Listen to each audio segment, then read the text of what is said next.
Hello, and welcome to another episode of Myths and Stories, a Destiny 2 lore podcast. Today we are continuing our history of the Eliksni, last time also known as the Fallen. I think last time we got to the point to where they really are kind of fallen. Uh, Fallen from grace, fallen from the Traveler's grace. Like that's kind of where they're at this point.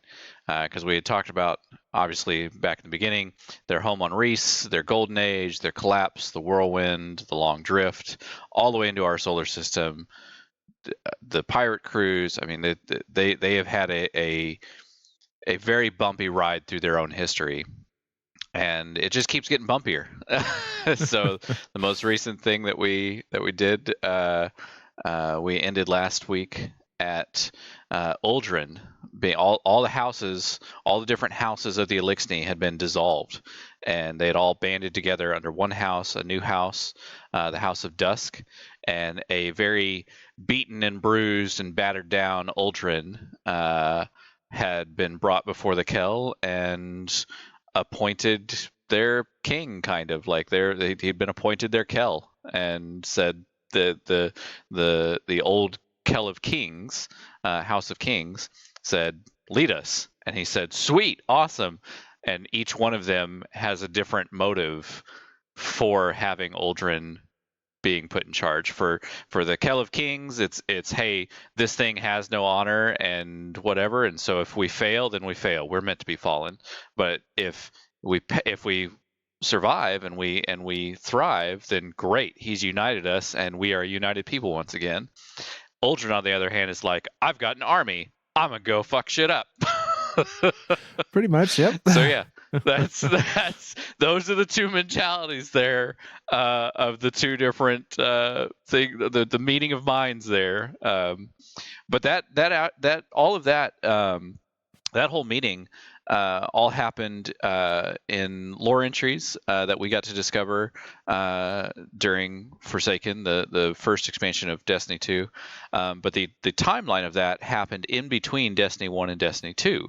And so now, tonight, we're going to kind of start off with Destiny 2, base game Destiny 2, the OG, basically the I don't want to say the beginning of the Red War campaign, because obviously that's all Cabal, but there are some stuff that happened during and post Red War campaign, right, Myth? Yeah. So we come across this now united, out of desperation, Eliksni force that have burned their banners, their old house banners, and have now come under what they're calling the House of Dusk.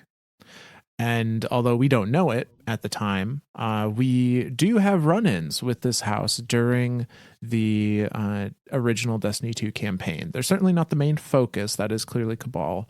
But they have a part to play in some of the campaign missions, and then some of the side missions as well.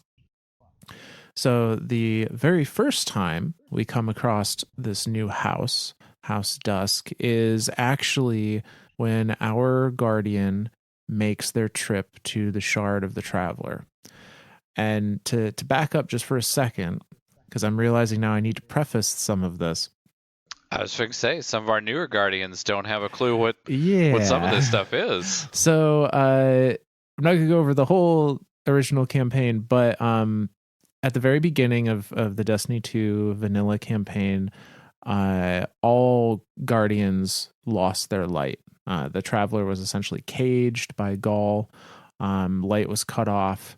No one had access to any of their powers or the ability to be resurrected or anything like that.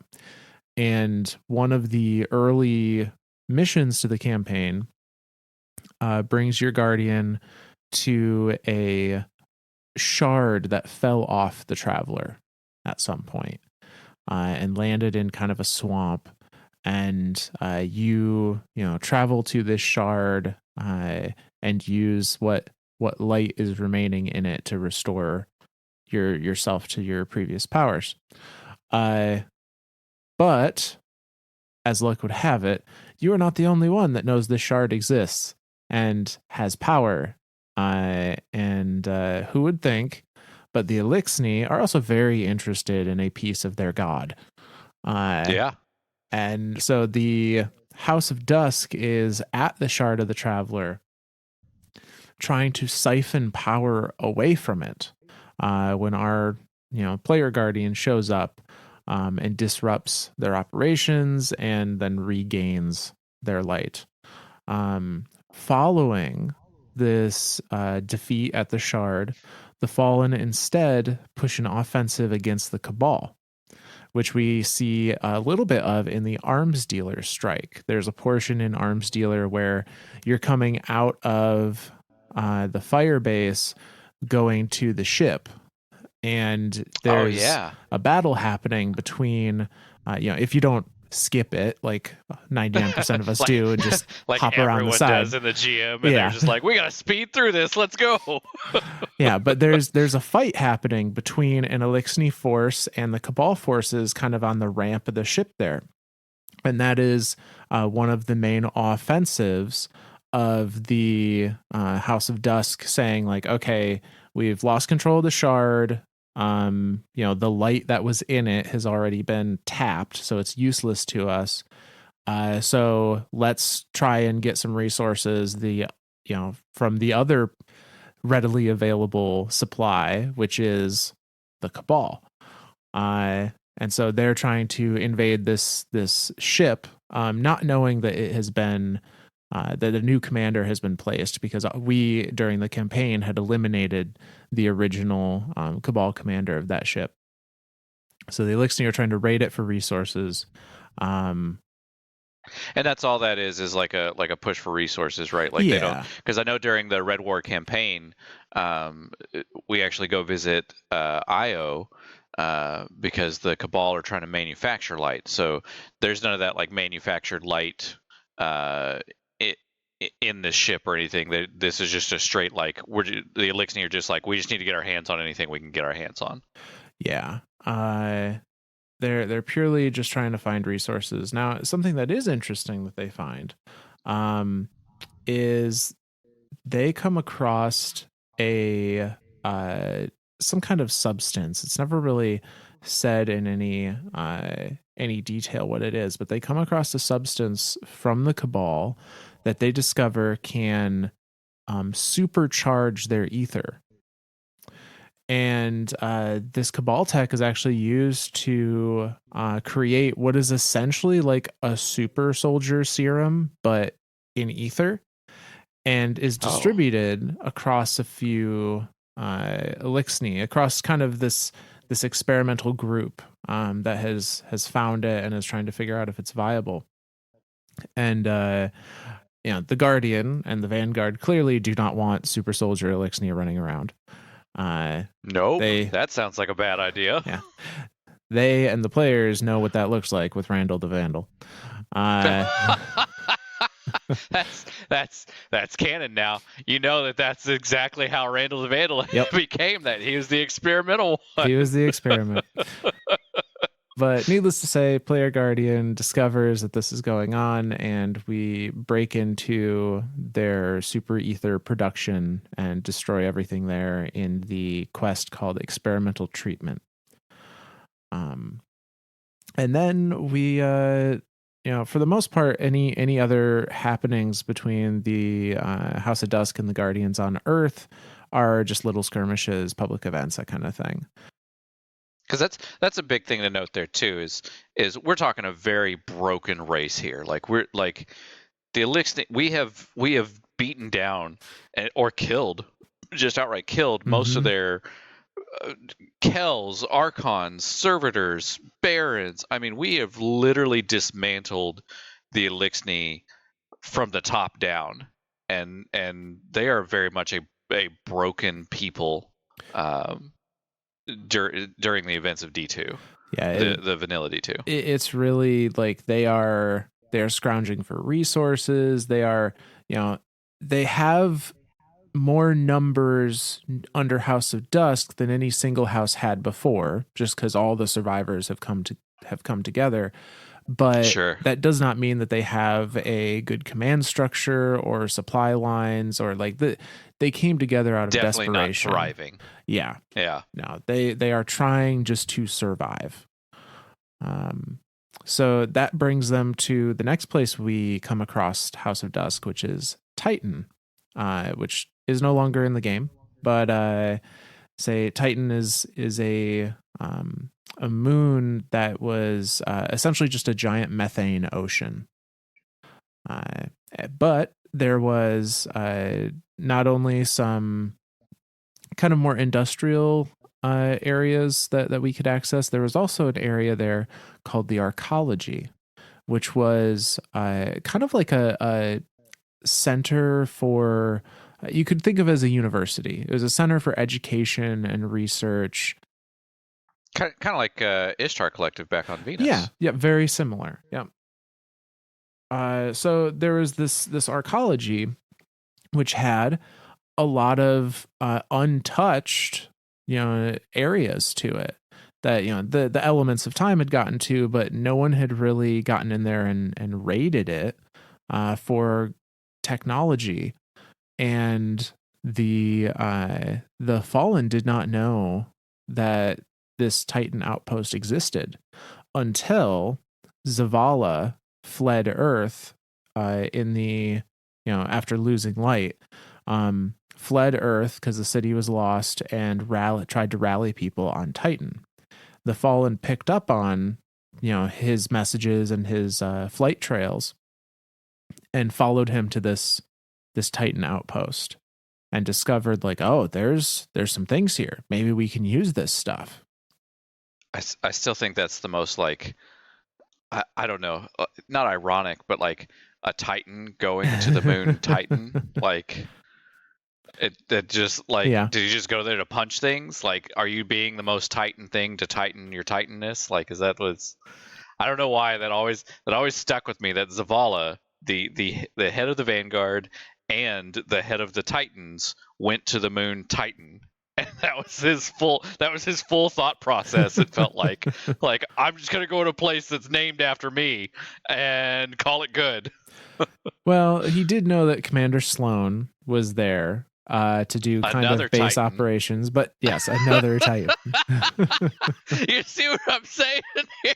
There's a pattern. There's a pattern. There's a pattern. No, we're not saying that Titans are dumb, but small-minded, maybe short-minded. I think would be the short-sighted. Yeah, punch it until it dies. That's yeah. I mean, it works for them in Crucible most of the time, so This is very true. I did anyway. Yeah.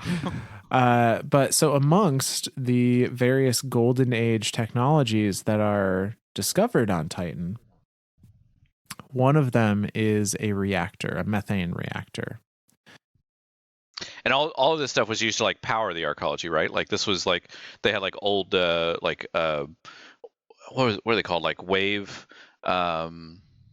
It was almost like not a perpetual motion machine, but like a motion capture machine. So like the waves of methane would push these pumps up and down, and that would create energy for the whole station. And that was how the whole thing was powered.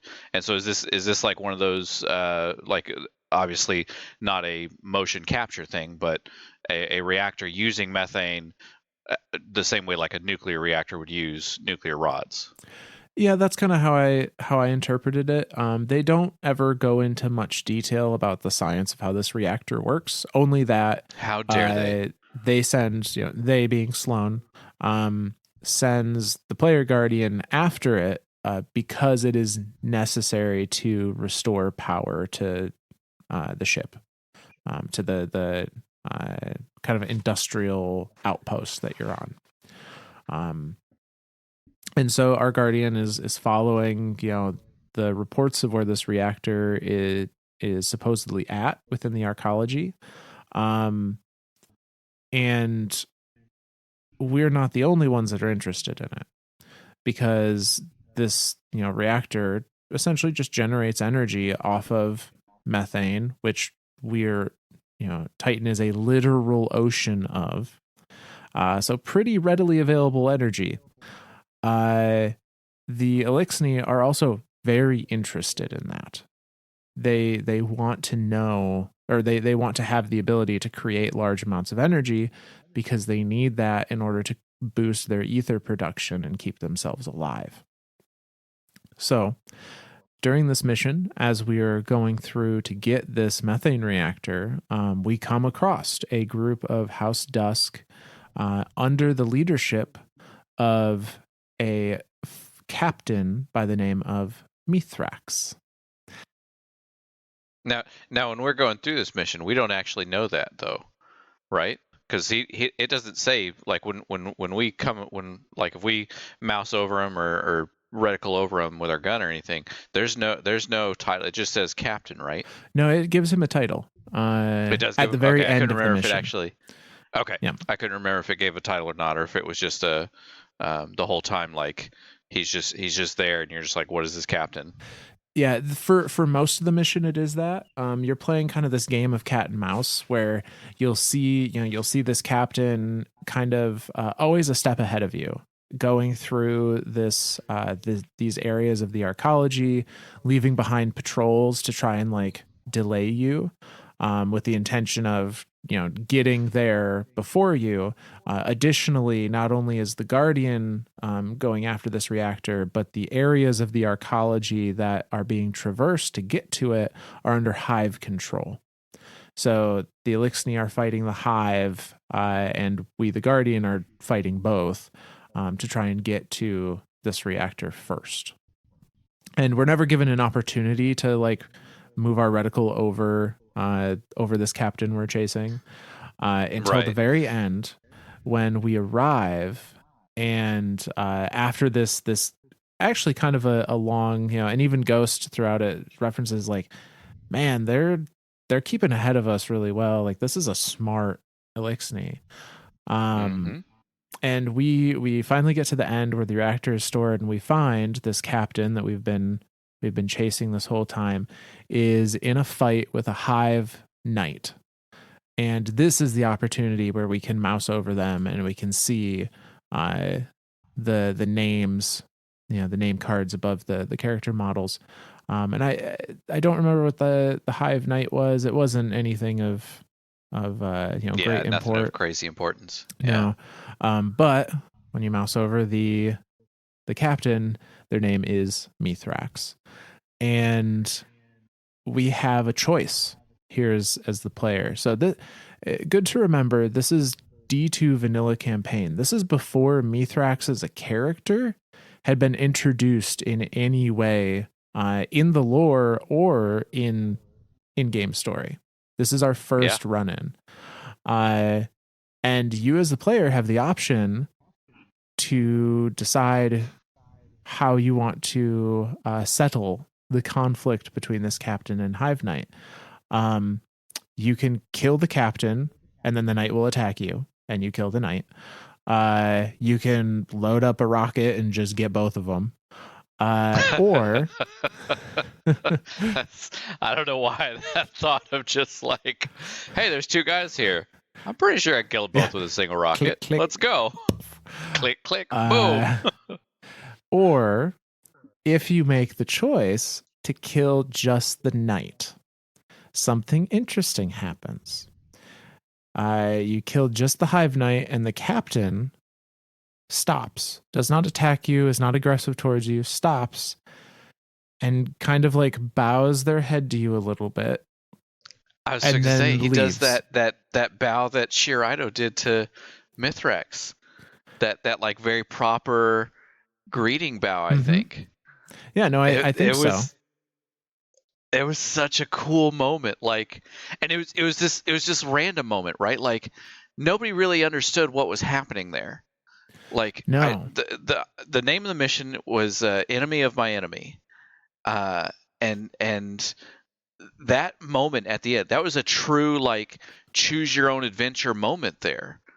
Like, I don't know that Destiny's ever done anything like that before or like that since, but it was such a neat moment. Like if you kill the knight and then you just stop for a second, like, and some people didn't even realize this until they started reloading, right? Like you kill the Yeah. knight and you run out of ammo and you're reloading, and as you're reloading, this captain like stops and he doesn't attack you, and you're just like, why is he not attacking me? And like you just kind of pause, like for most of like autopilot mode gaming, you're just like, oh, kill that thing, kill that thing, kill that thing, kill that thing.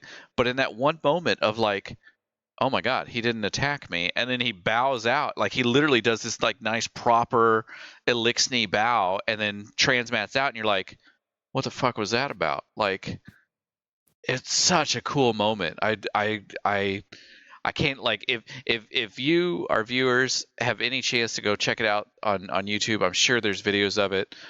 Enemy of My Enemy, um, Destiny 2 campaign, or Destiny 2 mission.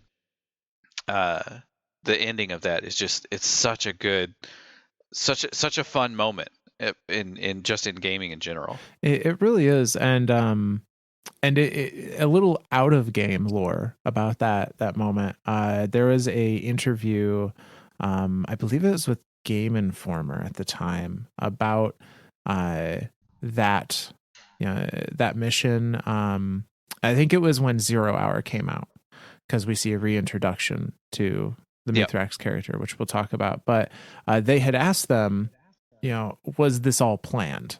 Like, what did you guys know that this Eliksni character was going to kind of become this community focus, and you were going to do things with it later on? And they said no. This was very much we just kind of thought it was a cool idea that, bring a little humanizing to the Eliksni race, because they're not pure evil like the Hive are, or at least how the Hive were described at the time.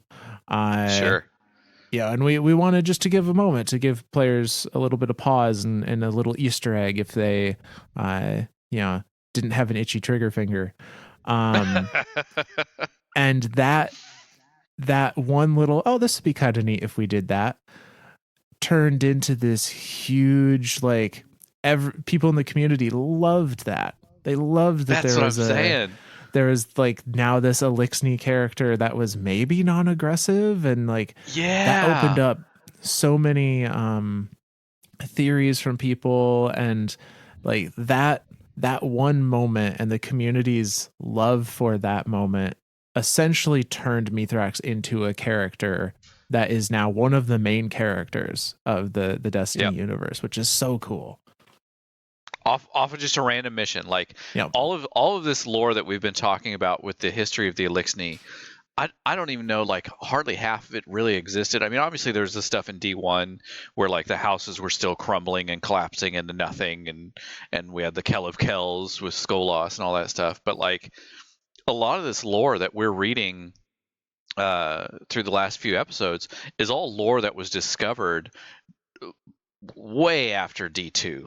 Like Forsaken had some of it. Obviously the most recent season, Season of the Plunder, has revealed a ton of stuff to us about the Eliksni. But yeah, this really was like it was that one moment where it's like you kind of get like this little smile, this little, oh hey, that's cute, and then it turned into this huge thing. So that was our first interaction with Mithrax. And canonically, despite being able to end that mission however you wanted, canonically, we only killed the Hive Knight. I do like that too. Like, hey, yeah, you can do the thing, but we're still going to tell the story that we want to tell. Yeah, like, people love this character, so we're going to just assume you kept him alive. Yep. But as a Mithrax in the House of Dusk, we're not the only ones that were interested in Titan. There is another Eliksni who is really kind of has had some time, especially with the collapsing of the houses, to form up their own kind of brand of Eliksni government, and that would be the Spider. Yeah. And merchandising. Spider is also very interested in Titan for a very different reason. for merchandising reasons. No. So we see some of that lore in the Scatterhorn armor set. And this is one of those armor sets that it's the same lore across all the classes. But it tells us a neat little story about Spider and how his motivations may not be as fiendish as we may think sometimes. So we're going to start with the Scatterhorn helmet. And the lore on that reads, "Anything else, Ara?" "Yes, Spider," Ara answers in Eliksni. "Mithrax has told me about the orb the humans call Titan, the water world of floating cities. Before the Red War, very few humans visited. Very few. I'm already bored. Titan is still ripe with plunder, Spider. And now the plunder comes to us. The guardian Slon sends shipments of it to Terra in unmanned craft. Relies on the cloaking to protect it. But the cloaking cannot stop a web. Not if we know where to cast it." "How interesting." Spider scratches his chin. "Very good, Ara. It's time for you to go fishing." "Fishing?" Spider leaves a put-upon sigh. "Catch me one of those boats, you fool." "Yes, Spider, I shall." Only when he is outside the Spider's audience chamber does Ara allow himself a frustrated growl.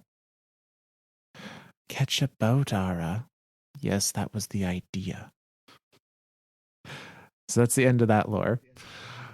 It makes me laugh how much like human what were they idioms or like human mannerisms and stuff that Spider uses constantly. Mm-hmm. And then but like the rest of the Eliksni, they don't have a lot of interactions with humans. So they're like go fishing. They're like, what the fuck are you talking about? Go fishing. I'm gonna go get this ship for you. What are you even talking about? And then Spider's just like, you're dumb. Yeah. Like it's so funny to me how often Spider does things like that. Well, keep that in mind because as we continue reading this Scatterhorn set, we're gonna see even more of those little humanisms that are very unique to Spider, and I think it's an interesting character trait. So the next bit in this story is from the Scatterhorn Gauntlets, and they read. Spider leans forward in his throne, surveying the crates Ara has brought before him. "What have you caught in my web?" The hall, it turns out, is almost entirely composed of Golden Age astronomy equipment. Deep space scanners, detailed maps of arcologies, comets, space stations within the systems, even a few outside of it. Ara has only ever heard of a few of these places, and he grew up devouring the tales of his ancestors' journeys after the whirlwind. The hall is priceless. Spider is uninterested. "I suppose I can find a buyer for these," he says with a dismissive wave of his hand. "The Awoken have no use for these trinkets, of course, but perhaps someone in the Earth City will bite." He clicks his mandibles. "Disappointing, Ara. Disappointing." "Spider, I hope very much that the ship's log will be more edifying. You brought it to me too, of course." "Yes, Spider." Head bowed to hide his disappointment. Ara hands Spider a datapad. Spider scrolls through it with 3 of his eyes closed.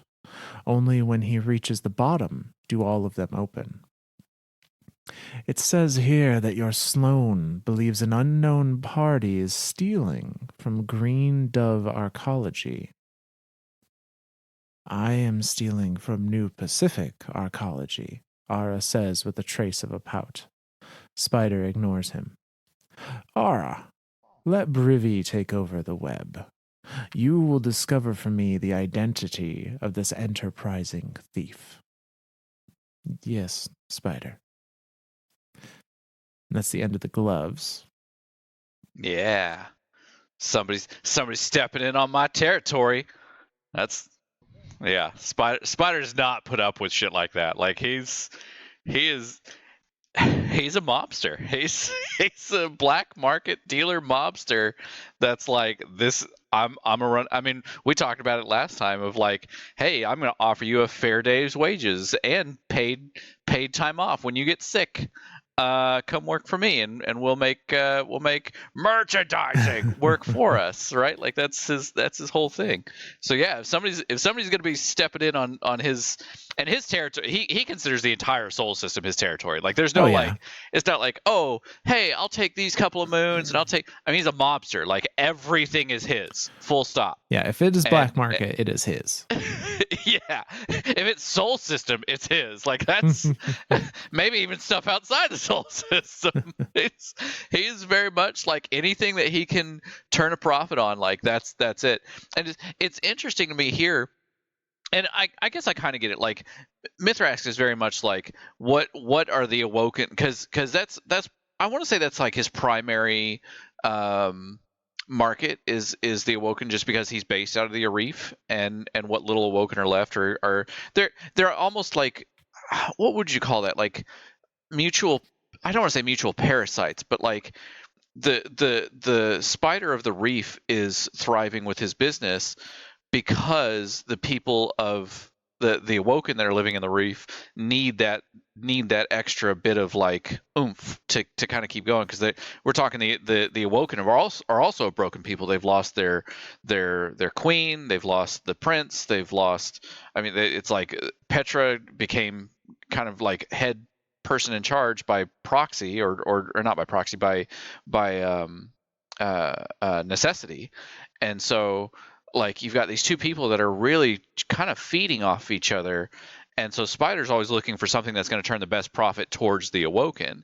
But then to look at all this stuff here that this guy has brought him, and to see just what he describes as junk. Like he doesn't care. Like he doesn't care what's in the soul system. It's all his. Like whatever he finds, he's just going to find a way to merchandise it or whatever. But then to be like, well, I guess there might be some people in the last city that might find some of this stuff interesting or whatever. Whereas like this one Eliksni is like, hey, this is some neat stuff, man. Like I grew up, my dad told me stories of this stuff. Like, how dare you say this stuff isn't cool? Like, you suck, Spider. But yeah, like, and then for Spider to see like that last little bit and be like, go find me this is information that I need. And again, to like a mobster, information is everything, right? Like that's, if you're in the know, like then you're set. Like you don't have to worry about anything there. So to tell this little Eliksni like, hey, go find this guy who's stepping in on my territory, who's stealing stuff out from underneath me. Yeah, that's big news for Spider. A few other things to point out here. So the stuff that Ara has found, these deep space scanners and detailed maps and space stations, like space station locations. Although Spider is hand waving the way as like, that's not what he wants. That's not what he's looking for. But that stuff is super valuable. Like if you were to come to the city and be like, hey, I have the location of golden age space stations throughout the system. Oh my God, dude, we'd lose our minds. We'd lose our minds. But it's not what Spider's after. And if it's not what he's after, he doesn't care. And it's interesting that not only does he, I think, is he like, oh, someone's on my turf. I think he knows the Green Dove arcology is different than the New Pacific arcology. So New Pacific arcology was the area that we had access to as the player on Titan. And the New Pacific arcology was much more focused around, like we said, research and education, primarily of celestial bodies, it seems. A lot of the stuff that comes out of there has been based around space theories, and clearly they got scanners and maps and things out of it. The green dove arcology is only mentioned once or twice in the lore that I could find, but it is mentioned as being a location for art exhibits. So much more of a museum Ooh, than a research area. that's interesting. That like the spider would be. That's like that's kind of weird, right? Like you would think that he would be more interested in like the space charts and stuff like that. Like, hey, I can chart out more golden age stuff and I can find more stuff to go loot and plunder. But to be interested in the art district, basically, like that's I mean, I guess that's also kind of like the mobster thing, right? Like, I've got to have these fancy art paintings because these are worth millions. But like, are they really? Like, I don't know. Like, Yeah, I don't know. I think something's to be said for how Spider maybe values his yeah. artifacts. But so we're going to continue with the Scatterhorn chest piece, and he has found who his competing thief is and has a discussion with them. So that one goes like this. Come now, my potential new friend, Spider encourages. Let's have a chat. I see from your robes that you are from the noble order of the dead orbit. You were returning from Green Dove Arcology when you accepted my invitation. Your forearms captured me, and I have here your ship's manifest. Spider waves a datapad. How careless of you, little thief. That was encrypted, and now it's not. Spider considers Ghislaine, his four eyes closing one after the other and then opening again. He sits up. How rude of me. This is no way to begin a friendship. Not only will I speed you on your way to Titan, my friend, but I will give you an armillary recovered from New Pacific Arcology. Recovered? In the corner where Petra used to stand, Ara sulks. Spider grins. In exchange, perhaps you will give me something from your previous shipment. Nothing of value, just a symbolic gesture of our new relationship. Perhaps number 89 on the manifest? My manifest only went to 71, says Ghislaine. Now, what a useless little lie. It's true. Search my ship if you haven't already. You must have scraped a different dead orbit ship manifest off our network. Ah. Spider tries not to click his mandibles in displeasure, even though he's fairly certain this earthling wouldn't recognize the gesture even if he did. So this. He pauses to read from the datapad, pretending like he's forgotten what it says. Oil likeness of 8 moons over a village is already with your dead orbit associates on Earth? Unless they're even unluckier than me, yes. I see. Spider gestures at Ara. Ara, see our new friend out.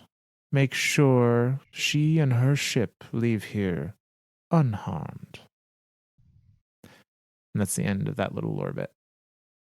He's gonna shoot that ship out of the sky as soon as it's outside of like reef. Yeah, this is mobster written all over it. This is. I do like that deal there though. Like he resists the urge to do his click thing. Like insect noises, insect chattering intensifies, Mm-hmm. because that's very much an Eliksni thing. Like that's an Eliksni ism, Like and the human standing before him, it's gonna be just like the other Eliksni having the humanisms said to them. Like they don't understand what that means. They're fishing, I don't know what insect clicking intensifies. I don't know what that means. Like Right. yeah.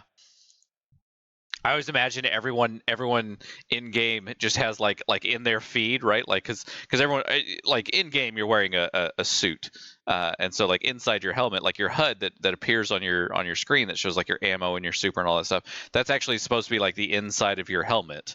And if you look at it, it's slightly curved to where it's supposed to be like the inside, and then like when it says like mission complete at the top of the screen, like it's slightly curved, so it's like the inside of your helmet.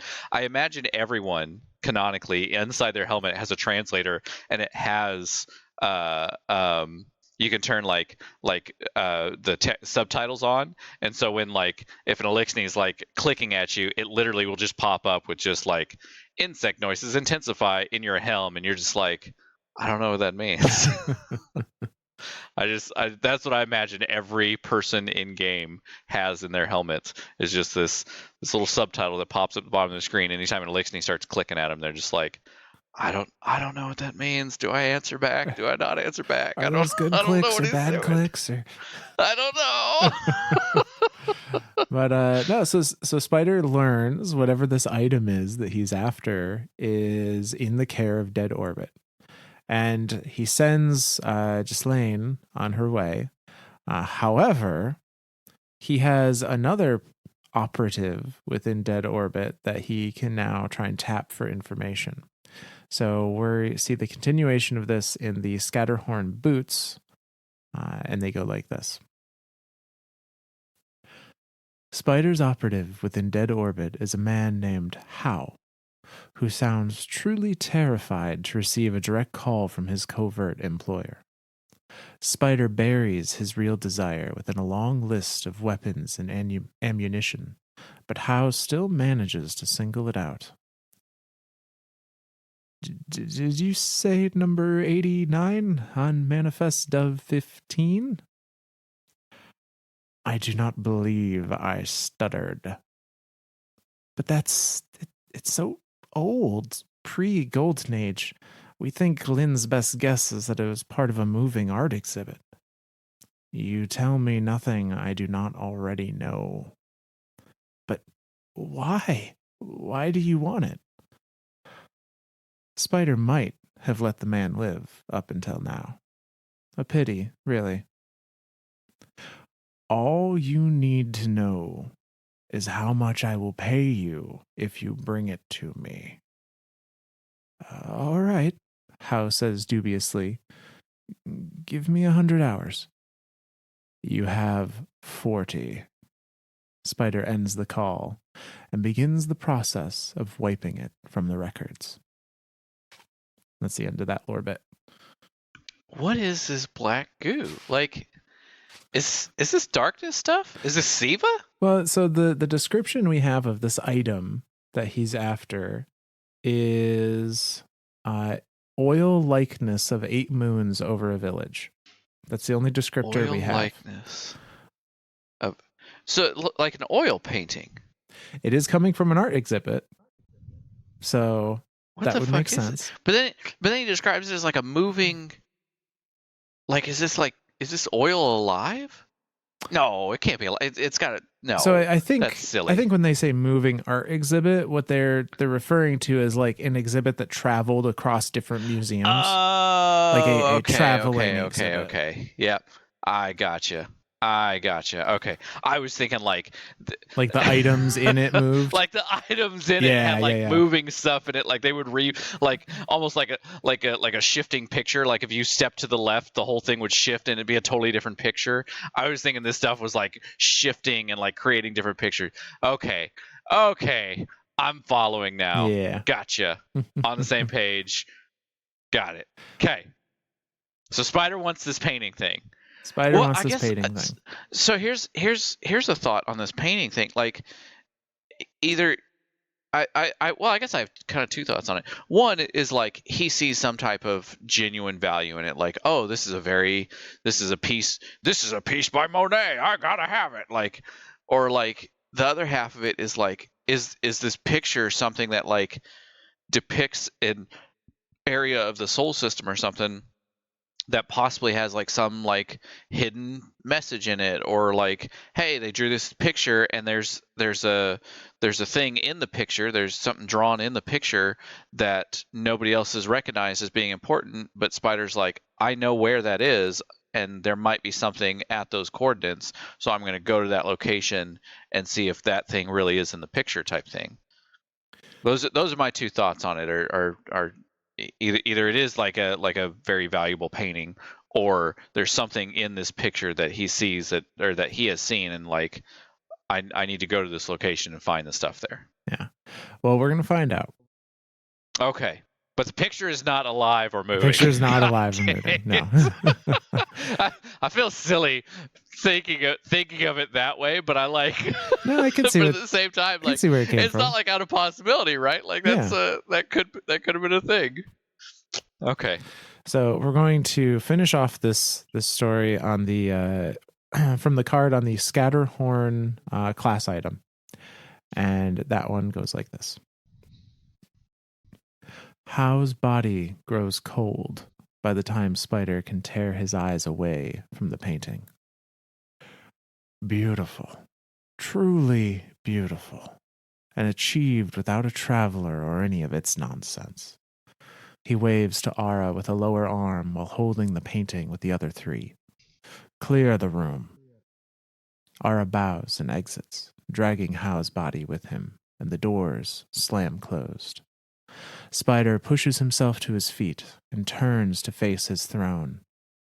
He sings Moli Hao, an ancient song of earth. As he finishes the first verse, his throne dematerializes to reveal a stone stairway leading down. Spider descends. The chamber below is cool and dry. Shelves line the walls. This display case contains crowns made of gold and silver, antler bone and velvet. The next is filled with red clay pottery adorned with monsters and heroes. Spider passes a case filled with beautifully illuminated books and scrolls, and he reaches a wall covered with paintings. In a gap between a painting of a bovine skull over a double waterfall and a portrait of a human with a coy smile, he places his prize, the Starry Night. And that's the end of that lore reading. God damn it. Now I do feel dumb. He did all of that for the original Starry Night. I mean, I get it, right? Like, on the one hand, like, I get it. Like, it's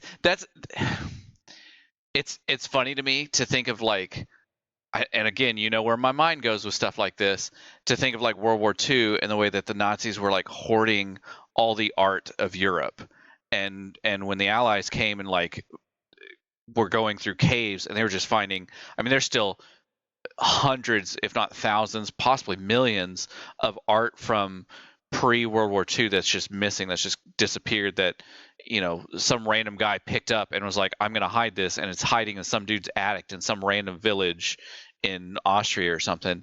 But like, that's what this says to me. Like, the Spider is very much this man in power, and I don't know if it's, I I I try to figure out what it is. Like, does a person in power see these things as like a such a valuable thing that they want to preserve it, they want it to be untouched, or do they see it as such a valuable thing that they're like, this is mine, I need to hold on to this as long as I can, to hold as much value as I can, because if I own this thing, then I'm valuable and I'm needed, and whatnot, and like, I'm the only one that knows the location of this thing now, so now that's what keeps me alive, that's a survival thing now. Like, it's really interesting to me. But like, I mean, the fact that Starry Night is now just chilling in Spider's uh, hidden vault, it's like, well, shit. Okay, there. What else is down there, right? Like kings and, or crowns of kings and old clay pottery. Like, I mean, this is all just priceless stuff now. Like, this is, yeah. So I see this as maybe informing us of a couple things. It could certainly be this kind of that mentality of like, I am in power, and so I want to surround myself with, you know, culturally powerful objects. Oh yeah. But that doesn't exactly track with Spider because he's not of the human culture, you know. That's true. But he has so many humanisms in him. What happened on that rock? What happened on that rock that he was marooned on that turned him into this? Because I don't think he was that way before, right? Like I don't think, like during his whole time as a crew, as a pirate crew under Mithrax's mom and under Mithrax, I don't think he had any of this humanisms in him. But then like after his time of being marooned on this rock, he comes out the other side of it. I mean, very different. I mean, isolation can do that to a person, but like, I mean, it's such an odd thing for an Eliksni to have that level of humanisms. You know, like it's just weird. It is, and I think maybe so. Yeah, we don't really get much description of Rackus pre-Spider at all. Like we know what Yeah, happened to him, but we don't really ever have a description of how what he acted like, what his personality was. Um, but I don't think he probably had that personality well amongst the House of Wolves. no, Um, no, but I attribute this as maybe a couple things.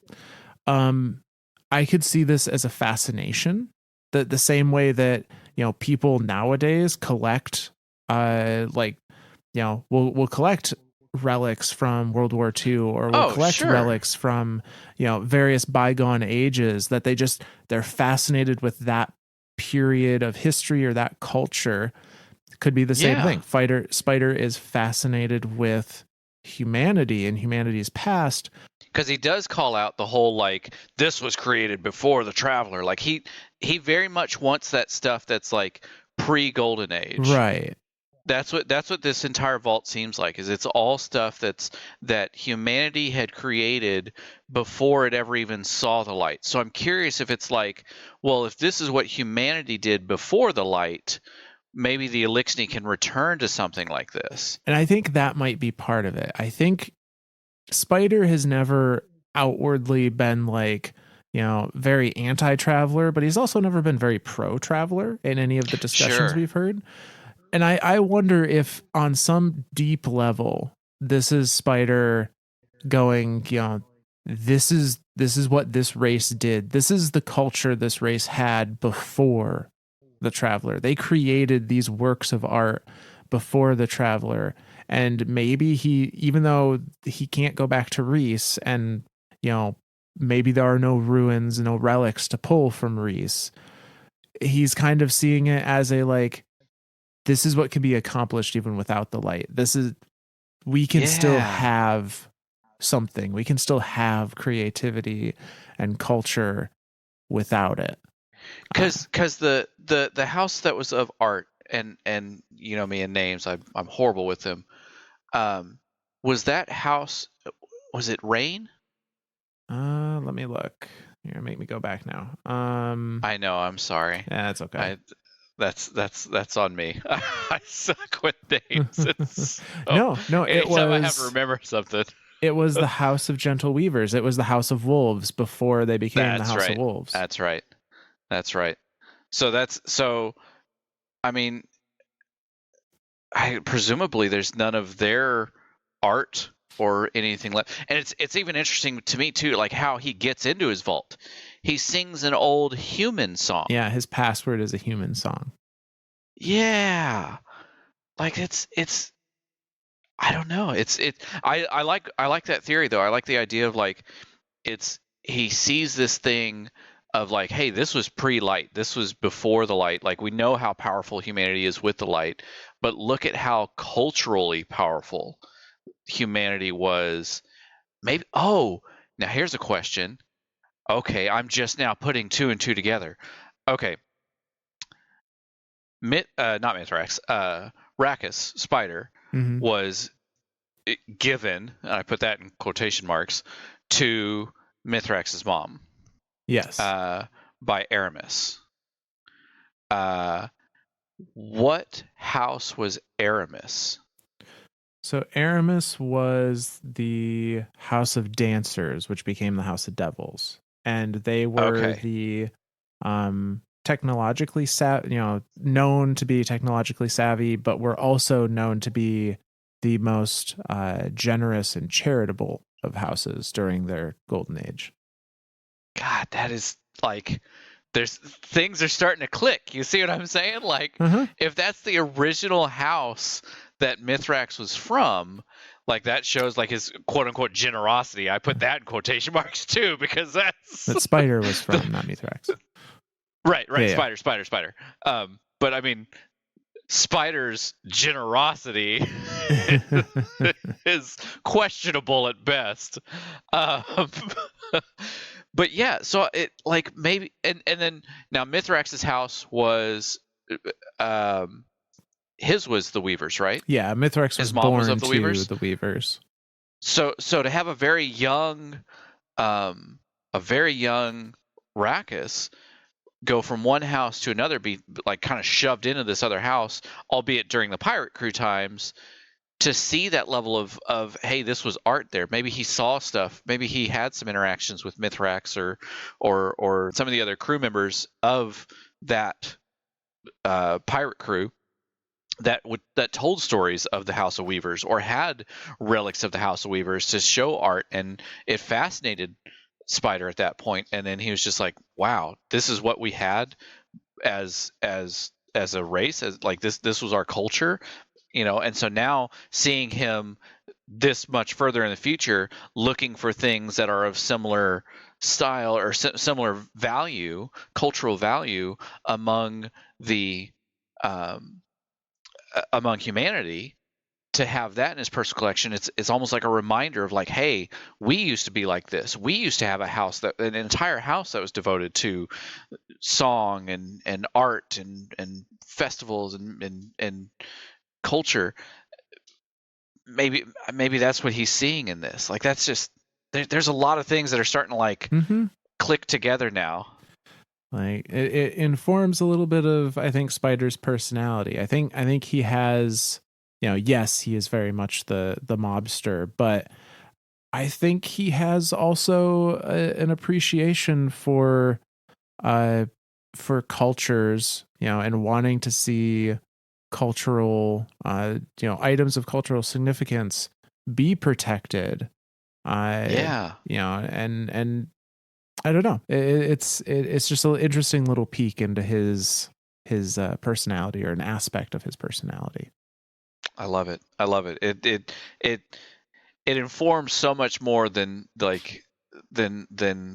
had originally thought of Spider. I've Yeah, always thought of Spider as just like this guy, just like where can I find my opportunities? And I'm starting to love the Eliksni people more and more and more the further we dive through their history and find these little readings, because it's like I've always thought like from day one, from the very second you are rezzed in Destiny, you start fighting Fallen. You start killing Fallen. And so right off the bat, the first thing that you're introduced to is this alien race, and you're told to kill it. And it's and again, this is like this like subconscious thing, right? Like it's very dehumanizing to see that. hmm, Like, oh, this is just a thing trying to stop you from getting to your objective. Get it out of the way. And then to go through these readings and to find there is so much more to the Eliksni people as a whole, and now to see them as fallen, it's sad. I'm gonna cry.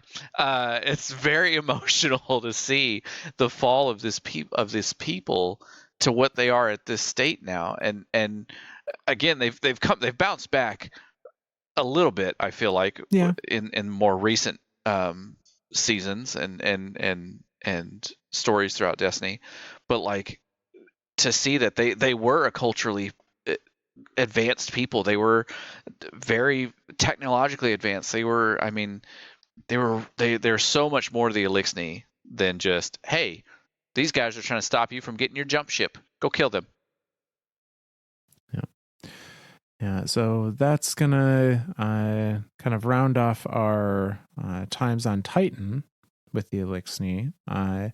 We also ran into them on Nessus. Similarly to how they followed Zavala to Titan, they followed Cade to Nessus and made the discovery of the remains of the Exodus Black ship and the still functional AI Failsafe. I fucking love Failsafe. Failsafe, and I miss Asher so much. I want Asher Mir to come back. Those two are probably some of my favorite, like, just random NPCs. So, as you might imagine, a Golden Age ship and a Golden Age AI are of a lot of interest to the Eliksni. Extreme value. And so they make every attempt they can to scavenge the wreck of the Exodus Black for parts, often being held off either by us, the player guardian, or by Vex, who see the Eliksni as encroaching on their territory. And we have a few, strikes and such that we are assisting Failsafe with clearing out, Fallen that are attempting to take over subsystems or, remove important parts and those kinds of things. The Exodus. I can feel them crawling around in my brain. Exactly. The Exodus strike. Failsafe. I love Failsafe. So yeah, we have the Exodus strike, and then additionally, there's a story mission that is actually really interesting, that happens on Nessus that Failsafe is kind of sympathizing a little bit with the Eliksni, or at least feeling sorry for them. So we have a story mission where, under Failsafe's direction, we go to a Vex kind of cave network that the Vex control, because she has requested that we free a series of Eliksni prisoners that the Vex have essentially caged up in these different areas. And as you go through the cave network, you free them, you bring down the kind of Vex fences that are encaging these different groups throughout this cave system. And unfortunately, they immediately are hostile towards you and try to kill you, so you have to kind of kill them back.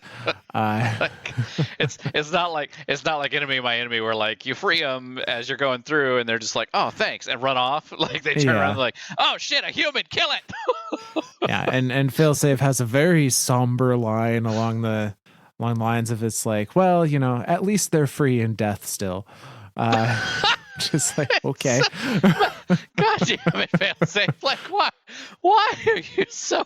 She's so...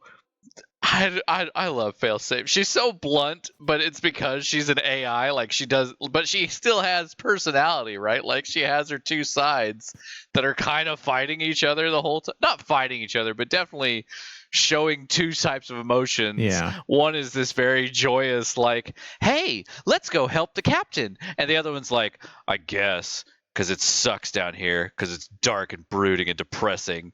This place sucks. Like, those are the two emotions she has. And it's the banter between herself is just ridiculous. I love it.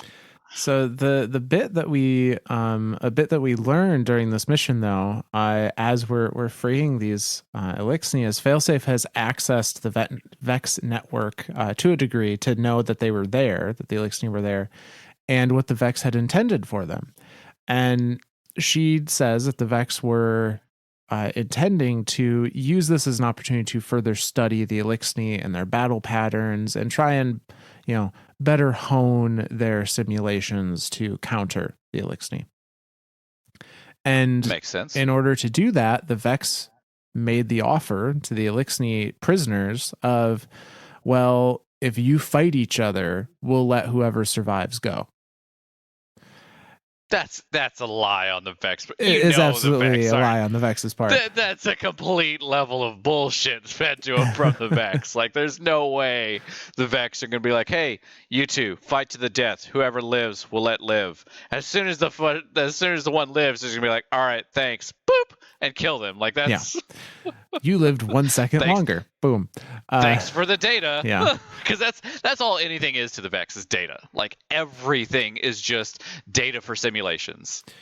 But Failsafe finds that the only reason the Vex had not just eliminated these prisoners at this point is because the Vex were confused.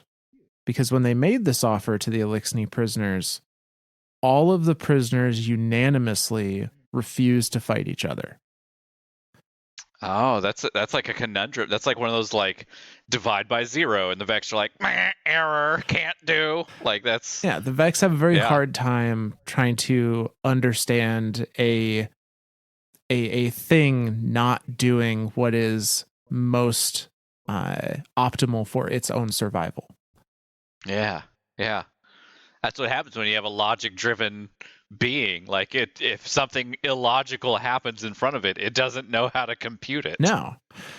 So it was an interesting moment to see that these Eliksni that are all under House Dusk now, but came from varying houses, most of which had rivalries with each other, at least on some level, have come together in such a way under House Dusk that not a single one was willing to try and put themselves above the life of another. And like that's That just just kind of cool. that says so much to the unifying force of House Dusk, right? Like, it's all of these rivalries, all of these different houses trying to vie for the best house, or the head of all houses, or the Kell of Kells, and to finally come to this point of true unity, where even as prisoners, and you're right, these prisoners, like, one guy could have been from House of Rain, and the other one could have been from House Weavers or something like that, like, or House Devils and House Dusk or whatever, like, all of them under a single house, them saying with each other, just like, no, it's not worth it. Like, even one Eliksni life lost is not worth anything. It's not, there's nothing above losing an Eliksni life. Like, that's yeah. Yeah. Or I guess there's nothing worse than losing an Eliksni life, because just and it could just be a numbers game. I like to think that it's not. I like to think that it truly is like an emotional thing. Like, they truly are feeling like they are a united people now under this single house, and not necessarily thriving, but not like killing each other off nonstop for Right. hundreds of thousands of years. They are no longer each other's worst enemies. Yeah. But so that kind of is the conclusion of our interactions with them during the Destiny 2 original campaign. And most of like Destiny 2 year 1 essentially Yeah. is mostly just our interactions with House of Dusk across these various planets and some of those side missions and a few strikes here and there. During this time, at some point, Mithrax has also left House of Dusk, and it has left and joined up with somewhat unlikely allies, and that is Guardians. This is well before we ever knew Mithrax, and well before he had any interactions with us in like later missions down the road. But I I was not able to find any reference of how he met these Guardians, or the history between essentially his fire team. But he is with these set of Guardians and makes a pilgrimage with them. And we see that in starting in the lore card for the exotic shotgun Lord of Wolves. And that lore card goes like this. Why did they call themselves wolves? The hunter asks. You guys don't have any wolves on your homeworld, do you? Nama, the captain replies. He is perched on a rusted out skiff. He scans the horizon, trying to remember the way to the crypt. So, why then? Most people haven't even seen one. Yeah, the warlock chimes in. I'd never even heard of a wolf till I went to the Iron Temple. The captain cocks his head in a way that makes him look like a very squat, hulking owl. Why Eliksni accept name Fallen? Why wolves accept name Wolves? Why Mithrax is now... He grimaces as he mimes their accents, showing his serrated teeth. Mithrax. He rises as one fluid motion and stands at his full height. Why speak guardian way instead Eliksni? Docked things do not word themselves. He hops down, brushing past the hunter and the warlock, with the rippling strength of a hunting tiger. House of Wolves, they have been Miraskalasen, gentle weavers. Come, I know the way now. That's the end of that lore card. I still think back to the thought of like Mithrax wasn't anything except until that one mission, Yeah. right? And now, like everything surrounding Mithrax, like the entire history of Mithrax being told through all these lore cards, and then of course, as soon as he says Nama, the first thing that came to my head was Shiraido going Nama, and then pointing two fingers to her chest, and Mithrax going, "You said what now?" So for Mithrax to answer back Nama like in Eliksni, no, it's but then like he's so philosophical here, right? Like he's so, why are Eliksni called falling? Why are wolves called wolves? A dock thing doesn't care what it's called. Like it doesn't have a choice. It's just a thing. Like it's so it's man. I wish we did have more info on how he left Dusk, because like so and again I'm going to try to play through this kind of fast in my head. Mithrax is part of House Weavers. Yes. He is then, obviously, the whirlwind happens.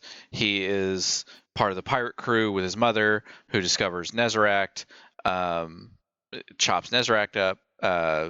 They take their power and run it all over the system. Then he's captured at some point by the Awoken, presumably during the Reef Wars or during. Yeah, it's during the Reef Wars, or during the Reef Wars. Yeah, because or during he the was big captured battle. by Sheer, and Sheer died near the end of the Reef Wars. Yep. So during Reef Wars, captured and is basically being kind of like led around the reef by Sheer and the Awoken and all this. Eventually comes back to now just no, because he doesn't come back to Devils. He just comes back. He just comes back to Dusk. I'm assuming he was probably on his own with Ido, because he had Ido throughout all this time. He was probably on his own after the Taken War, with the death of Sheer Ido and then the decimation of the Awoken peoples. I doubt he had anywhere like, we to don't go. even care. Yeah. Because that's my thought, is like the Taken War happens, and then the Awoken people are like, we don't give a shit about anything other than ourselves right now, because we are decimated. Like, who cares if this random captain disappears or runs off or whatever. So rejoins with House Dusk, falls underneath House Dusk, and is now, for whatever reason, left House Dusk and is traveling with these guardians wherever to this he said tomb in this entry, or crypt. Way to the crypt. Yeah. So that like it's to follow all of that, and to think of Mithrax, to think of like how his mom treated him, right? Like his mom was very much like, she stabbed a knife in his side and was like, teach them a lesson. And so this very brutal, this very like blunt, like point blank, like survive, or like you need to teach these guys a lesson of they don't steal from their portions, they don't steal from their captain, da, da, da, to now this like and again, with Mithrax having as much interaction as he did with the Awoken during his time as a captive there, uh, obviously picked up on a lot of things. Like the Awoken were clearly interacting with Guardians, so he was interacting with Guardians. So maybe he started to see this light stuff as like, hey, the Guardian, like they obviously all the Eliksni and the Fallen knew that the Guardians existed and the Travelers there and the light was with the Guardians and all that stuff. But having been around, no, because he wasn't around during the Golden Age, was he? Just his mom was, because he was Right, he born was born post Golden during Age. the Long Drift. During the Long Drift, yeah. So maybe something in him somewhere at some point changed, having all these interactions with Awoken and with Guardians and stuff, to where he's like, hey, maybe there's a better life, maybe there's a better way than just this, or maybe having Uldren brought over as the Kell now. Maybe Mithrax looks at that as like I don't like this. I don't like where this is going. I need to forge my own path for my own people, and I need the help of the Guardians to do so. So that's what I'm trying to think of. Like, why would Mithrax give up House Dusk, like after having been through all of that, and then just give up House Dusk to follow? Well, not necessarily follow, but to be part of this little 3-man fire team of a hunter, a warlock, and himself. Is just it's kind of mind boggling. Yeah, I mean, I think there's probably a lot leading up to like his time with Sheer and understanding that not all non-Eliksni races are like, evil. Yeah. That, there is common ground to be found. And I would like to think that, especially knowing that he has Ido, he has his daughter throughout all of this. Like, so he had Oh, that's Ido right. back home when we saw him on Titan, and I think Right. that interaction on Titan, like that was kind of a near death experience for him. Like Like an eye opener. Like, hey, this Guardian let me live. right. Maybe they're not as.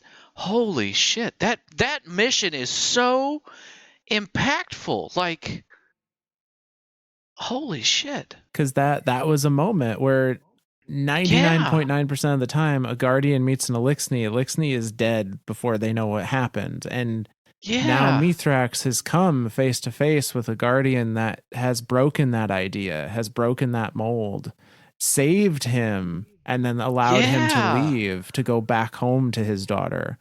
Holy shit. And maybe that was the thing that made him go, you know what? There's a better way. Moment. That mission is so. God, that's the one thing that genuinely upsets me about the whole idea of the vaulting or sunsetting of things throughout Destiny. I understand the whole, like, this is a huge game and file size is a big deal, but like losing access to things like those missions, and old strikes and old areas that are still so impactful on the story today, it's that's a sad thing to me. But yeah, to think of that one mission of like that Guardian saved him, that Guardian spared him, and not just spared him but helped him, saved him, and he was gracious for it and bows out and transmats out to go home to see his daughter, because I completely forgot he finds his daughter during, like, with his time with Shiraido, right? Yeah, during the Refor. Like, I mean, so like since the Refor, he's had, oh my gosh, God, okay, I'm gonna cry again. Jesus. Yeah, that's mind blowing how impactful some of these little interactions are, between just two entities, just a captain, a fallen captain, and a dude trying to take out some hive and free up the resources to get the arcology running again. Like, that's such a mundane mission, but so impactful. Yeah, it turned into such a incredible start to a character. Uh, Yeah. so we can see some of his further interactions with this fire team on the Queenbreaker exotic weapon, and that one reads like this: 3 cloaked figures trek through a cave on a windswept asteroid. As they walk, they joke, they tell stories. They are a fire team. After Cybele, the warlock says, the wolves bowed. Some became the queen's bodyguards. Then Skolas. Whoa, whoa, whoa, whoa, whoa. How? Why? The hunter frowns. Why trust your enemies with your life? A pause. Uh, no offense, buddy. The captain shrugs, none taken. Yeah, strange to do, but Eliksni, we ben breathe always love for honor. New promise not unmake in old. Wolves would have been follow Marakel forever if Skolas does not appear again. The passage widens. They find a hidden door veneered with amethyst. The captain lays a hand on it and bows his head. The hunter and the warlock fall back respectfully. After a time, the warlock ventures. Mithrax. The captain turns. Wolves rebel. Now, wolves extinct. This where live mine things, scatter must end. I will kell, the mind open Eliksni. No spider tricks, no loyal lies. Varicis, truths. We fight for great machine together. And that's the end of that card. God, it's such a rallying. I'm gonna cry. Oh my God. Oh God, I'm gonna cry. Okay, no. Okay. God, it's such like I love the broken English there, right? Like there's something about that where like Mithrax he's trying, he's truly trying, and for them to oh my God, I'm gonna cry. Uh, to we fight for great machine, like the Eliksni that are open-minded, they'll follow me, they'll understand, they will truly see that Spider's bullshit isn't anything, it's bullshit, that's all it is. The whole idea of House Dusk, like, no, that's not the way that we need to follow. Like, I will become my own Kell of my own house, and I will make my own house. And God, I'm gonna cry. Okay. It is a cool thing to point out. Like you said, he's speaking in broken English, or whatever the common equivalent is for Destiny. Right. And to think that when he started with Sheer Ido as a Vandal, mind you, not as a captain at the Yeah. time, he only spoke to her in Eliksni. Like Yep. she was the only one that we at least saw speak to him, and it was all in Eliksni. And now he has, of his own volition, be it out of necessity or want, has taught himself how to communicate with with other people, with people outside of just the Eliksni language. And presumably this windswept asteroid that they have landed on, and this amethyst veneered door, is the tomb, the crypt of Sheer Ido. That's what I think of it as. Because they describe having found Sheer's body back in when we talked about in our Awoken series and in our Sheer series. No. Her body was missing, wasn't it? No, they say that they found the strange coin on her body. Okay, So, gotcha. For some reason, I was remembering it as like they had just found a strange coin and her body had been lost. Like, I'm pretty sure it was that they had found her body with the coin on it. right. And it feels odd to make a crypt that's empty, especially a hidden Right. one. So That's true. my interpretation is that Mara had a crypt made for her body to be interred, and it's hidden. So I think the expectation that Mara had was that if Sheer were to ever come back, if she were ever to, her soul be returned from wherever it's lost, that she would be coming back to a body that is, safe, that no Sure. one is going to have found, or done anything with. So it's a little unclear, but that's kind of the only crypt I can imagine Mithrax making a pilgrimage to. And if it's Absolutely. veneered in amethyst, that is very much an awoken That's so thing. awoken. Like that's the whole dreaming city. That's everything. Like Yeah. the whole reason why they did that in the dreaming city was because the Kara have a rough time interpreting reflections of people versus people, and so a reflection doesn't have there's nothing to a reflection. It's just rays of light bouncing off a thing. But to the Kara, it tries to interpret it, and for whatever reason, that's what helps prevent them from making wanton wishes left and right, and the wish dragon just going crazy with it. And so amethyst was that's very much part of the awoken people now, and it's kind of like and like you said, to have this amethyst door, and God, it's so, damn it, I'm gonna cry again. uh Mithrax standing in front of this door. I think of this as like the point where like Mithrax is like he's like making a promise to himself, right? Like, Oh yeah. I will lead my people. I will make it better. There is a better way. Like, I've seen it now. I've seen Awoken, my captor, who I now revere. Not maybe not revere. I don't know what, like, hold to a very high place in my life, Yeah. like to come back to this crypt and make that promise there, to have come across guardians that have spared his life and just been like, hey, I'm just going to help you take out this night, you do you, bro. And he's like, sweet, I can go home and see my kid and live and continue to exist, bye, and just peace out. Like, there's so much about it, and then for him to make that promise of like, I will be the Kel, I will be the Kel of this new people.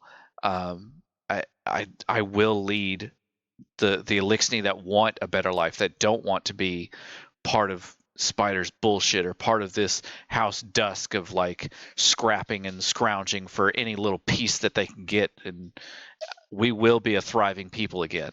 I will fight for the great machine. I like, oh my God, I'm gonna cry again. Damn it. Okay. So this is the official. I don't want to say this is the official, but it feels like the official formation of a new house. Yeah, this is even if it's only a one-man house at this point. That's It true. is Hey, the Varix is a one-man house, and that shit's still going. yeah. So this is the creation of the House of Light in this Yep. moment. God, it's so good, so wholesome. I'm gonna cry. Okay. Well, while all that is going on, there are some more nefarious works at play within the Eliksni people as well. And this is in the form of a group of Eliksni, still at this point living Eliksni, called the Scorn Barons.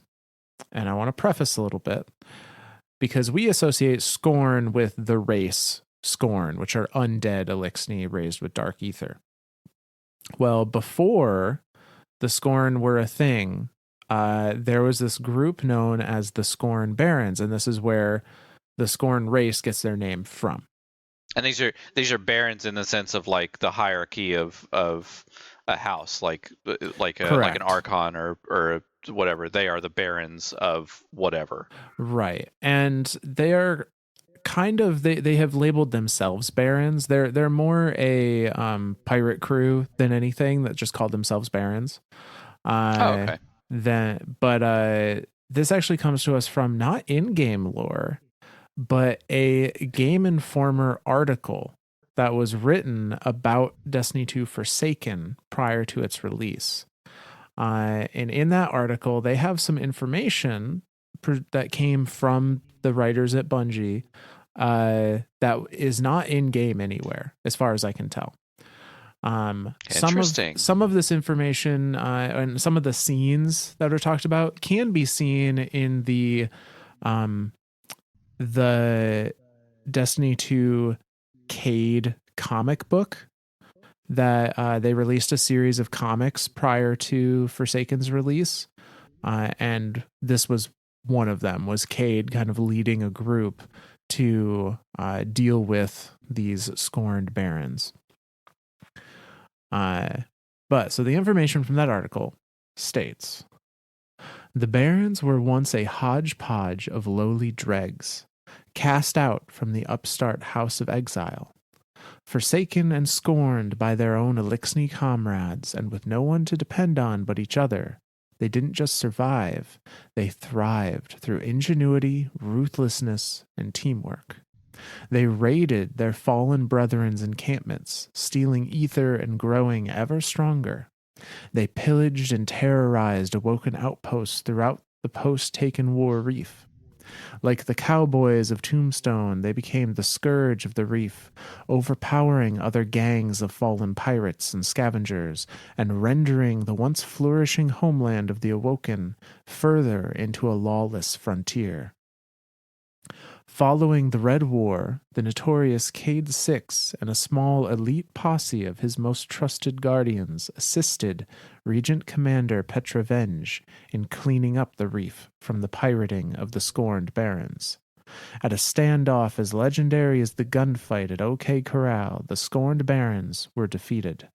Most were killed, but 7 of the original 8 were captured and tossed into the deepest and darkest cells of the Prison of Elders. At the time, with no corpse found, no one knew what became of the heretical warrior priest known as the Fanatic. Dude, there's Okay, I gotta calm down because now I'm super emotional this episode because now I'm super giddy, right? Like, okay, so they're okay.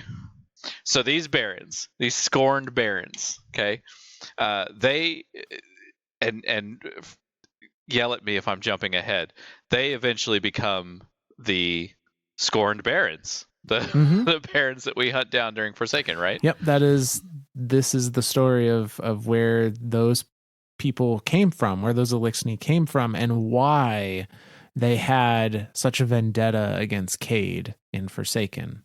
It was because they were the pirate rulers of the reef for a good period of time. Yeah. Now here's okay. Now without looking them up, can you name the 7? No. Let's see. I know the Machinist. I know the Fanatic. The Rider. Yeah. The Sniper. I think it was the Rifleman. Mindbender. I think it was the Rifleman. The Rifleman. The Mindbender. Mindbender. That's where the shotgun came from. Was there a bomber? I remember a. Yep, the Trickster. Trickster. Yep. And then the Hangman. Yep, Hangman. We're up to 6. Who's the 7th? Oh no. And then Fickrel, the Fanatic. That's the 8th. We're missing 1. Oh God. Okay. Can't name them all. Well, regardless, and say these kind of bosses of the Forsaken campaign, this is where they started. They started as dregs that were exiled from their various houses. And now specifically from House Exile, right? Yes, true. Is cast out from the House of Exile. So this group of dregs that was cast out for whatever reason.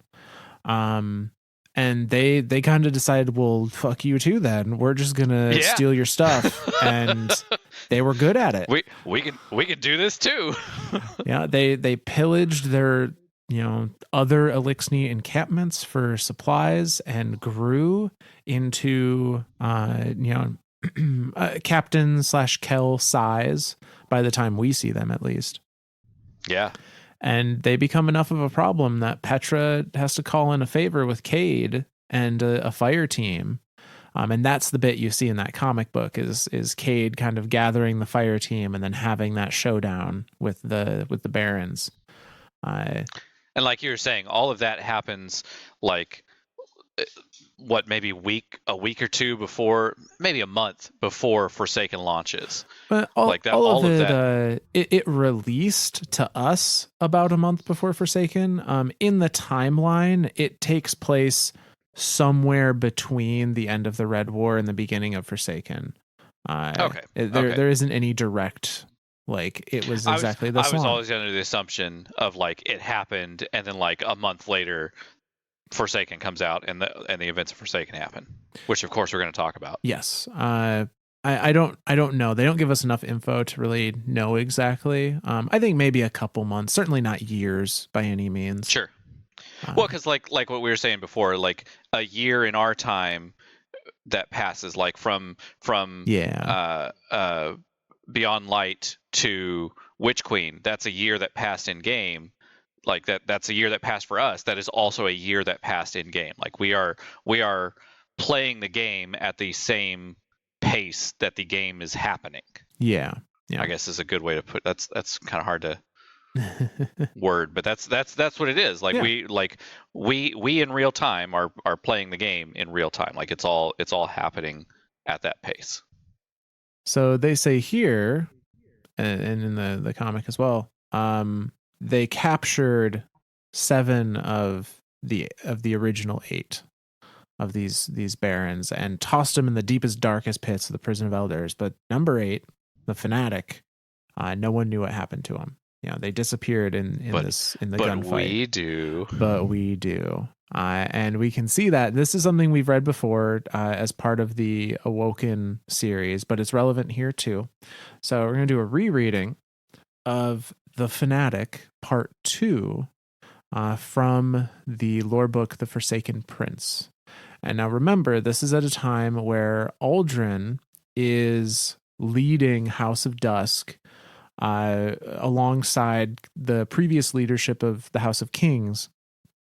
When he come and he's having the, you know, the mental breaks. He thinks he keeps hearing Mara, he keeps seeing Mara, she's guiding him to do these things so that he can, you know, quote unquote save her. Free me. Yeah. Free me. So Yeah. it is in one of these similar kind of hallucinations that he is led to find the fanatic. And this lore card goes like this: just a whisper, just a brush of reassurance, just a quaver. Aldrin, my rescuer. He follows the voice. The violence of his thruster burns, bruises his body. Down from the tumbling corvette to the harnessed asteroid belt below, where shattered servitors and the wreckage of shanks mark the site of a losing battle. Guardians ambushing a fallen party. His suit's chemoceptors detect a trace of ether, and he follows it in. And there it is. A fallen Archon, crumpled in the dust. Ether hisses through entry and exit wounds, cauterized by brutal solar flames. The mark of a golden gun. Aldrin hisses in disgust as he traces Guardian's footprints in the dust. They must have sprinted off together in a rush, no doubt to farm some other site where skiffs were coming down with mining parties. He triages the Archon's wounds. Mortal. The victim is shaking now, trembling under Aldrin's hands. He wants so badly to do something, anything, to ease the poor soldier's passing. To have the power some say his sister had. To save just by proximity. Does he wish it? Does he wish to save this poor thing? He does. He does. His eyes burn with sympathetic tears as he works to bind the Archon's wounds. His hands are quick and gentle, and he weeps with the strength of his hatred for the Guardians that did this. As tears stain the Archon's wounds, the ether rolling through Aldrin's fingers slowly grows heavier, darker, more noxious. He does not notice. Finally, he leans back to smear his knuckles across his eyes, sore They're always so sore. Under the unmarked helmet, 4 dead eyes open in wonder. The Archon croaks a word, a broken leftover of a dying hallucination, calling out to whoever he wanted to see welcoming him into the afterlife. Dad? And that's the end of that card. Father.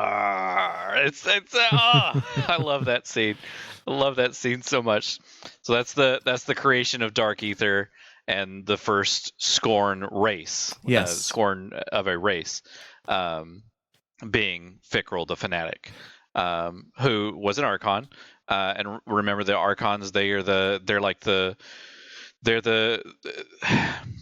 priests. They're the religious but they're also leaders.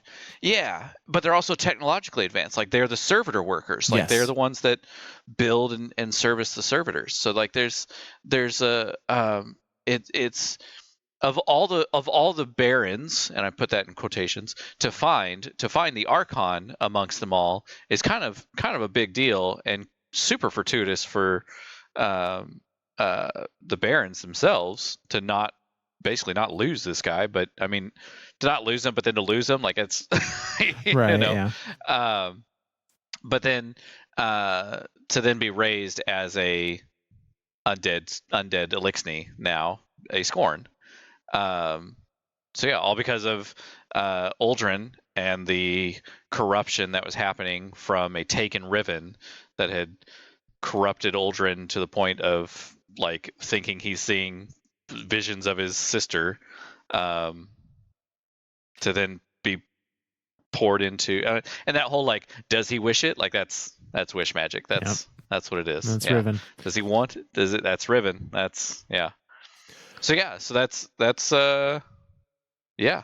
So that's Fickrell. That's the Fanatic. That is Fickrell the Fanatic, who escaped the original kind of shootout, although with mortal wounds, or was maybe wounded afterwards. He was discovered by Uldren and resurrected through the creation of Dark Ether via Riven's wish magic. And while the other ones were imprisoned. Yes, the others were imprisoned in the prison of Elder. Yep. And we get a little bit of information about Fickrell, and Fickrell essentially joins the crew, joins Uldren as a second in command for the House of Dusk. And because presumably he still has all of his knowledge and stuff as an Archon, so like that's super valuable for the House of Dusk. Yeah, nothing to indicate otherwise. Like it seems he came back as he left, essentially, with those memories and such. So we see in the Fickrell lore card, also in the Forsaken Prince book, a continuation of this, and this one goes like this. The Archon he saved is named Fickrell, and he worships Uldren like a father and a god. Uldren understands, now, what brought them together. They each see a future for their broken people, a future that cannot be obtained by looking back. Fickrell tells Uldren how the Fallen have been crippled by their dependence on machines, how they have clung to tradition instead of hurling themselves into the abyss, seeking rebirth through extinction into a new species. I feel the same, Uldren tells Fickrell, whittling a tiny model galliot from an ingot of steel. We say we exist on the thin line between light and dark, Fickrell, but my people have always been easily led astray. What future do you see for the Awoken? Fickrell asks him. What future? After he finds and saves Mara, he realizes he doesn't care. He spent so many centuries stalking the perimeter of Awoken society, fighting off challengers, spying, sneaking, doing Mara's dirty work. Nothing has value except in its relation to Mara's plots. Not even himself. Does he wish for Awoken extinction? Is that what he truly wishes? We have work to do, he tells Fickrell. The House of Kings has become inconvenient to my plans. I wish to, he wags his knife, divest. Fickrell looks up sharply from his own knives. Dark ether seethes like mist around his face. Is it time we show them the future now? And that's the end of that lore card. Yeah, that's so an interesting philosophy here. I'm gonna, we're not gonna dig too deep into Aldrin's side of things because again, we did that in our Awoken series. Yep. Hashtag go check out our Awoken series. Yes. But for Fickrell, so Fickrell is another example now of what he sees as a future for the Eliksni. And I like that. His future, his idea is the Eliksni people as they are dependent on ether. They will always be dependent on a machine, whether it be the great machine or a servitor.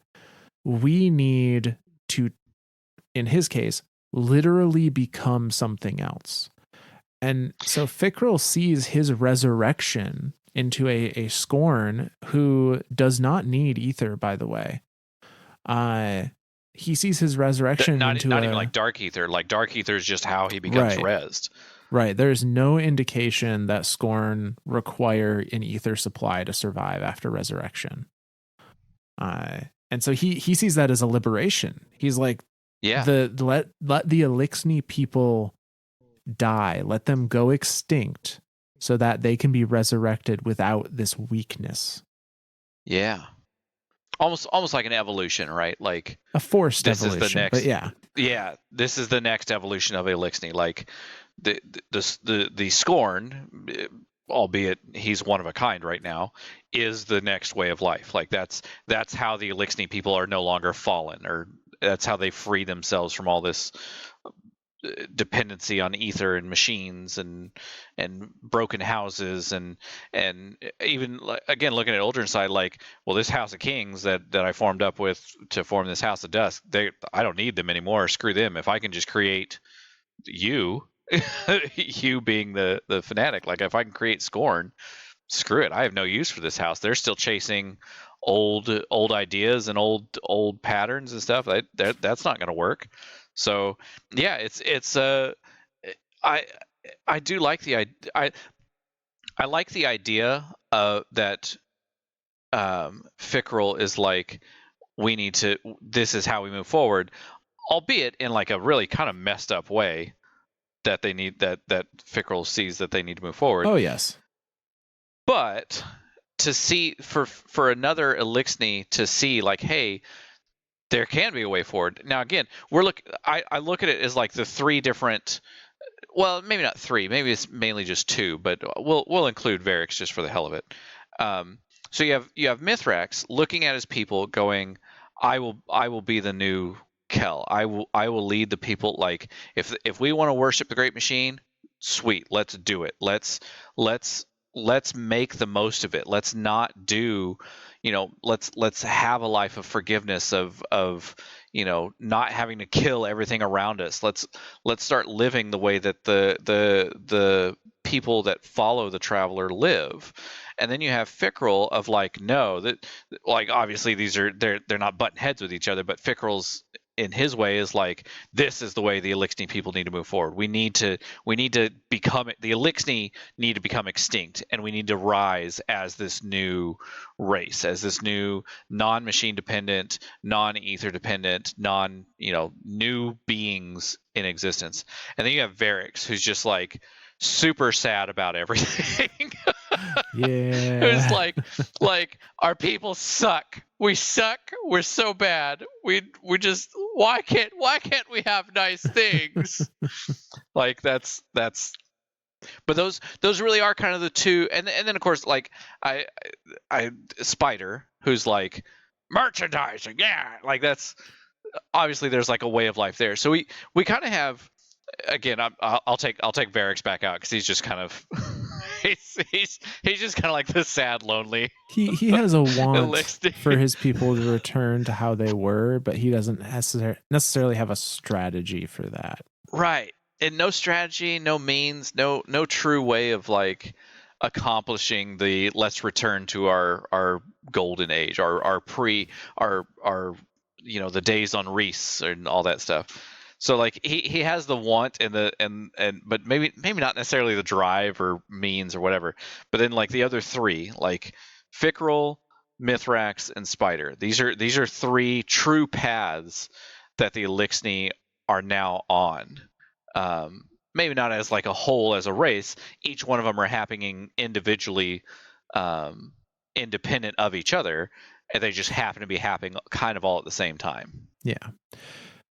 So we're going to kind of finish out this little story of Fickrel and Aldrin with the last lore reading of the night, which is called Docking, which is also from the Forsaken Prince book.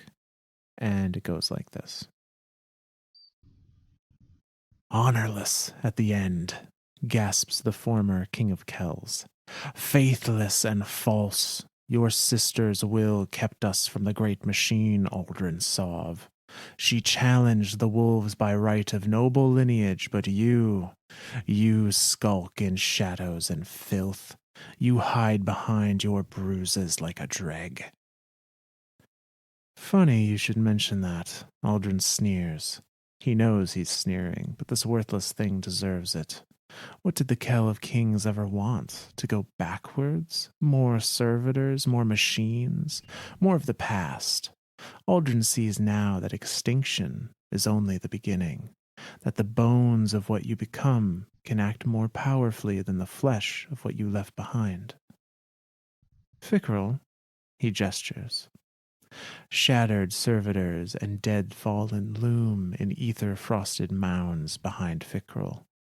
He comes forward silently, hulking, horrific, his headdress gritting out of the firelight into blocks of shadow and smoke. He carries 2 shock daggers. We are the last of our kinds, Aldrin tells the Kell. My sister is gone. So is the idea of your great machine. The difference between us, he leans in to hiss, is that my sister is coming back. And in 4 swift cuts, the Archon of the Scorned Barons docks the Kell of Kings. Aldrin tears the House of Kings sigil hanging from the new Dreg's belt and holds it high for all to see. The kings are dead, he says. Long lives the king, comes Fickrel's reverent growl. And that's the end of that lore card. So that's essentially the end of the last house, right? Like the end of Kings. as much as House of Dusk was a thing, obviously there was still the Kell of Kings kind of in there, and not necessarily because like you said before, the House of Kings was like the uniting house, like that was their whole purpose, was to have this united Eliksni.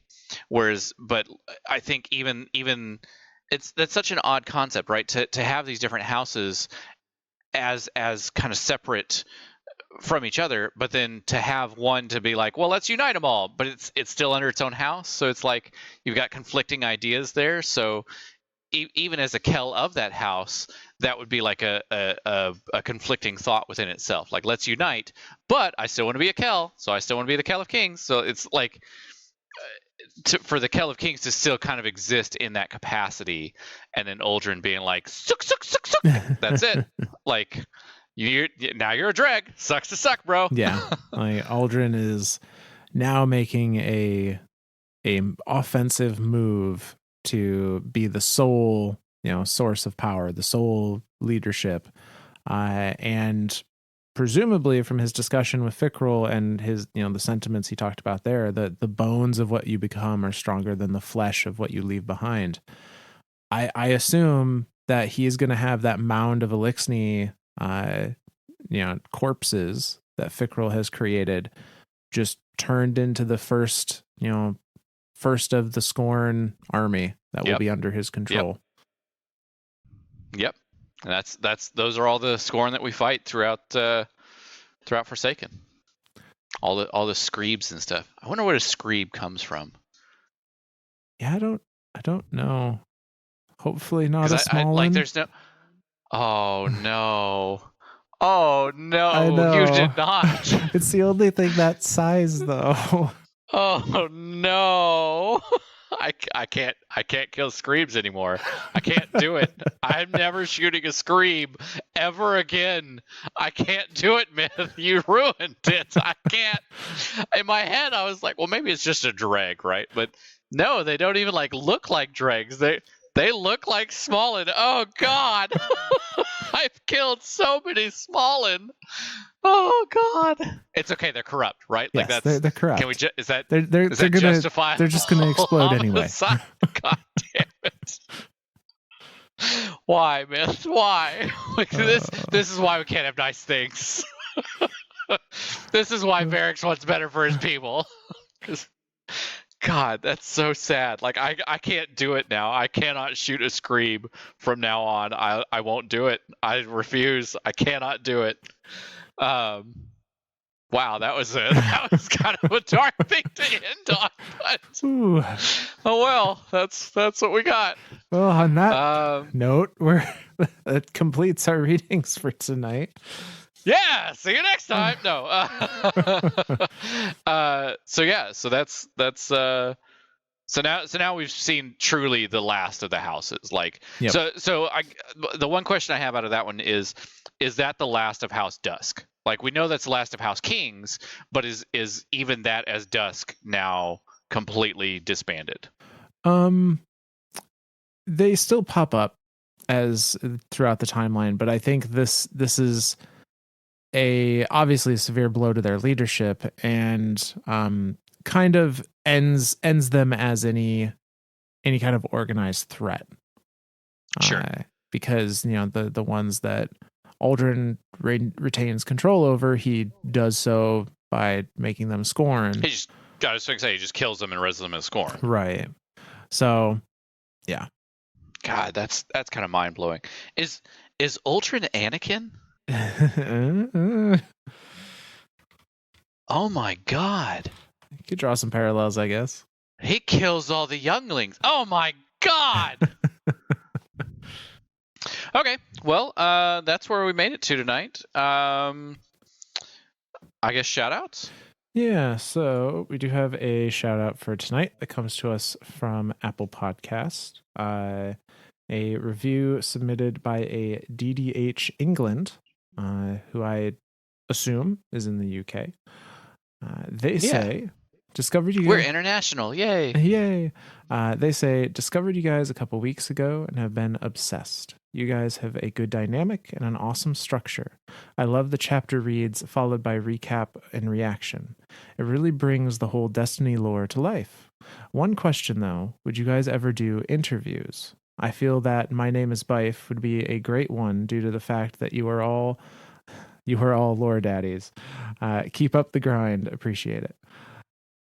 I would be super humbled and like giddy as all get out if My Name is Bife or Mylan Games or any of them found us and was like, hey, you want to do a thing or something. Like, I'm too timid to reach out myself, so that's where I'm like, if it happens, sweet. If it doesn't, that's okay too. Like, but yeah, like all I think all of us lore daddies, because I now kind of see myself as that as well, and Myth obviously as well. Like, that's like all we're doing is like bringing this story to life, like bringing emotion to it, bringing the connecting a video game with the person inside all of us, right? Like that's kind of like what we do. And I mean, hell, even tonight, like how many times did